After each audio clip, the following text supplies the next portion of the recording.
Rapunzel from Grimm's Fairy Tales. There was once a man and his wife who had long wished in vain for a child, until at last it seemed their wish would come true. At the back of their house was a little window which looked out onto a splendid garden, full of the most beautiful flowers and vegetables. But there was a high wall all round it, and no one dared go inside, because it belonged to a witch of great power, whom everybody feared. One day, the wife was standing at her window, looking down into the garden, when she saw a bed planted with the most lovely rampions. They looked so fresh and green, and she began to hanker after some of them to eat. The hankering grew stronger every day, and when she knew that she could get none of them to eat, she began to pine away and look pale and poorly. Her husband was frightened and asked, "What is the matter, dear?" "Ah," she said, "if I don't get some of the rampions out of the garden behind our house to eat, I shall die." The man, who loved her, thought to himself, "Rather than let your wife die, you must get her some of the rampions, come what may." So, in the twilight, he climbed over the wall of the witch's garden, hastily grabbed a handful of rampions, and took them to his wife. She made them into a salad straight away and ate them with relish.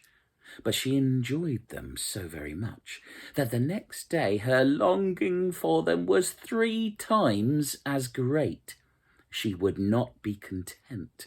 Her husband must once more climb over the garden wall. So he went down there again. But when he got over the wall, he was terrified to see the witch standing in front of him. "How dare you," she said, giving him an angry look, "climb into my garden and steal my rampions from me like a thief? You shall be sorry for it." "Oh," he said, "have pity on me, for it was need that drove me to it. My wife saw your rampions out of the window, and she was such a longing for them that she would die if she could not get some of them to eat." Then the witch became less angry and said, "If things are as you say, then you may take away as many rampions as you wish, but on one condition. You must give me the child that is going to be born. All shall go well with it, and I shall care for it like a mother." In his fear, the husband agreed to all this, and as soon as the baby was born, the witch appeared and named the child Rapunzel, for that was what people called rampions in that country. We call them radishes. And took it away. Rapunzel grew into the prettiest little girl under the sun. When she was 12, the witch shut her up in the tower that lay in the midst of the dark wood, and had no door and no stairs, only a little window high at the top. When the witch wanted to go up, she stood at the foot of the tower and cried, "Rapunzel, Rapunzel, let down your hair." Rapunzel had splendid long hair, as fine as spun gold, and when she heard the voice of the witch, she undid her plaits, tied them to the window catch at the top, and then the rest of them fell down 20 ells long, and the witch climbed up them. Now, after years, it so happened that the king's son was riding through the forest and came past the tower.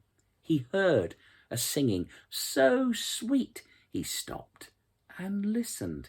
It was Rapunzel, passing the time in her loneliness by listening to the sound of her voice. The king's son would have liked to climb up to her and looked for the door to the tower, but there was none to be seen. He rode home, but her singing had touched his heart so that every day he went into the wood to listen to her. Once, when he was standing behind a tree, he saw the witch come and heard her say, "Rapunzel, Rapunzel, let down your hair." Rapunzel let down her plaits, and the witch climbed up. "If that is the ladder that leads up to the tower, I'll try my luck too," thought he. And the next day, when it began to grow dark, he went to the tower and called, "Rapunzel, Rapunzel, let down your hair." At once the plaits came down, and the king's son went up. At first Rapunzel was very frightened when a man came into her room, for she had never seen a man before. But the king's son began to talk to her in quite a friendly way, and told her his heart had been so moved by her singing that it would give him no peace until he had seen her. Then Rapunzel lost her fear, and when he asked her if she would take him for a husband, and she saw that he was young and handsome, she thought, he will love me more than the old Mistress Gothel, for that was the name of the witch. And she said she would, and put her hand in his hand. She said, "I will be glad to go with you, but I do not know how to get down. Every time you come, bring a strand of silk, and I will twist a ladder out of it, and when it is ready, I will climb down it, and you shall take me away on your horse." They agreed then that he would come every evening, for the witch came by day. The old woman noticed nothing of all this, until one day Rapunzel happened to say to her, "Tell me, Mistress Gothel, how is it that you are much heavier to pull up than the young king's son, who is up the tower in a moment?" "Oh, you wretched girl," cried the witch, "what is this I hear? I thought I had kept you apart from all the world, and yet you have deceived me." In her rage, she seized Rapunzel's plaits, wound them a few times around her left hand, and snip-snap, she cut them off. The beautiful hair lay on the ground. And she was so heartless that she drove Rapunzel away into the wilderness, where she had to live in great misery and wretchedness. Now the same day that she sent Rapunzel away, the witch tied the plait that she had cut off to the window catch, and in the evening, when the king's son came and called, "Rapunzel, Rapunzel, let down your hair," the witch let the hair down.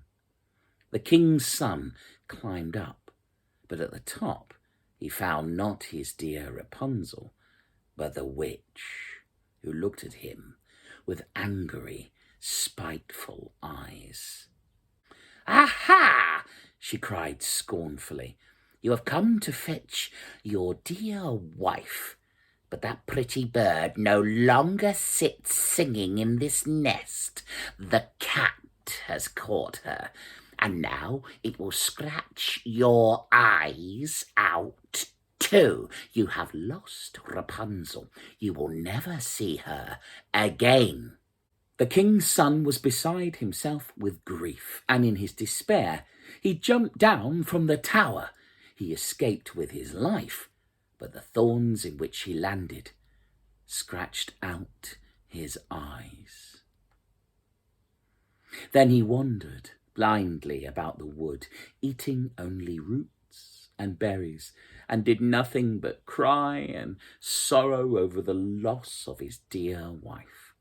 So for some years he wandered miserably about, until at length he came to the wilderness, where Rapunzel lived with her little twins, a boy and a girl. in wretchedness. He heard a voice that he thought he knew. He went towards it, and when he reached the spot, Rapunzel recognized him and fell on his neck and cried. But 2 of her tears fell on his eyes, so that they became clear, and he could see again as well as before. He took her to his kingdom, where he was received with joy, and there they lived happy and contented.